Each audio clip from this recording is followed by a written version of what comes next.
Brett, it's hard to tell from the outside just by looking at the building here, but this was just a devastating fire overnight. That woman's body was found in one of those upper units on the 3rd floor. It was a horrific night for many of the residents here as firefighters had to use ladders to rescue a half-dozen people trapped inside.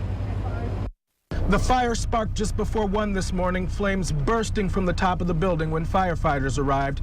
Jathan Carter was inside at the time. He got his family out, but injured his hand trying to help others, grabbing a fire extinguisher to do what he could. I tried to do what I could with the fire extinguisher, but it didn't really help much. You know, you can't fight a fire from the ground. With several families, including children, trapped on the upper balconies, firefighters had to act quickly, raising their ladders to get them to safety. However, one man was injured while jumping through a window. There was a guy who was in there who drove out the 3rd floor window, and he was taken to the hospital with serious burns. The injured man, we're told, was in the same apartment with the woman who didn't make it out. Meanwhile, the roof collapsed and forced firefighters into defensive positions. We had to go off the balcony. I don't have my keys, my wallet, I don't have my phone, nothing. I was all up there, you know, so like I'm just trying to gather a little bit of my personal effects and try to get my life back in order. The Red Cross has set up a shelter at nearby Calvary Bible Church. Officials there say they're tending to a dozen families, nearly 30 people in all.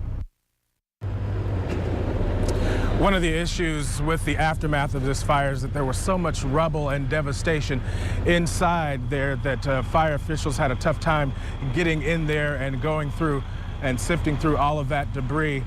Now, they still haven't released much information about the victim right now, but I did speak to some of her family members, and as you can imagine, they are just devastated by the loss. Right now, the process is for residents to go through. They're letting them in one by one to get a lot of their belongings. Many of them are going to have to depend on the Red Cross, which is set up just down the road at that Bible church there.